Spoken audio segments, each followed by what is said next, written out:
For Ratchet and Clank's 10-year anniversary, Insomniac wanted to do a lot of special things to thank their loyal fanbase. So, Full Frontal Assault was made. The main focus of this game was a tower defense mechanic, which probably wasn't the best decision to make after so many fans were let down by All for One. And since the game has the same art style and co-op interface, I wasn't sure what to think. So, let's begin by checking out the story, as always. On board the Starship Phoenix 2, which is so pathetic you'd question why it's even being called that since it will probably never appear again, Captain Quark is sad since he didn't win the re-election, and is extremely bored as there is nothing else to do. That is until an old face from Ratchet's past returns to bring evil. This mastermind turns out to be Stuart Zergo. Wait, who? Oh, that Quark fanboy geek from Going Commando that just gives you an optional side quest. Yeah, this was very unexpected, which I give it props for, but at the same time, it's only relevant to longtime followers of the series, but I still think it could confuse newcomers.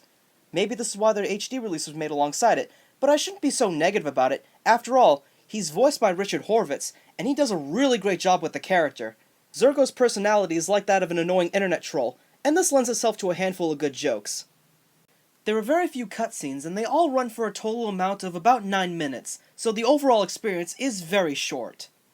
Getting to gameplay, you have to use your bolts to buy defenses for the base, such as turrets, barriers, and mines, because you need to protect these 6 power generators for some reason.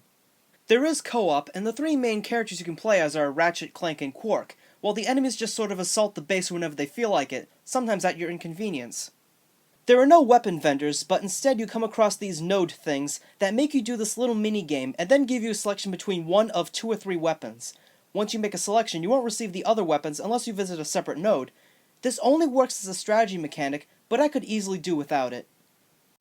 There are still objectives to complete in each of the levels, and at the end, you have to fight a much larger wave of enemies, but it doesn't change the fact of how grinding it can be. It's better than All for One, but it's a short, forgettable experience without much replay value.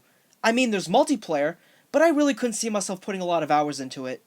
At least it does look a bit like Ratchet and Clank, and the characters are still fun, but at times I feel like the dialogue can be a little weak.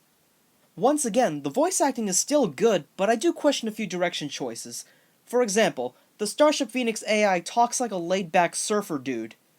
I don't get it. He is, however, voiced by Mikey Kelly, so that's still pretty cool. While the game tries to win fans back, it really doesn't pay off.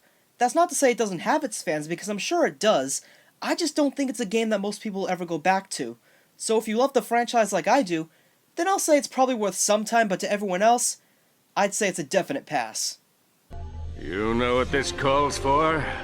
Don't say it. I'll tell you what this calls for. He's gonna say it. The Q-Force! He said it. Hey!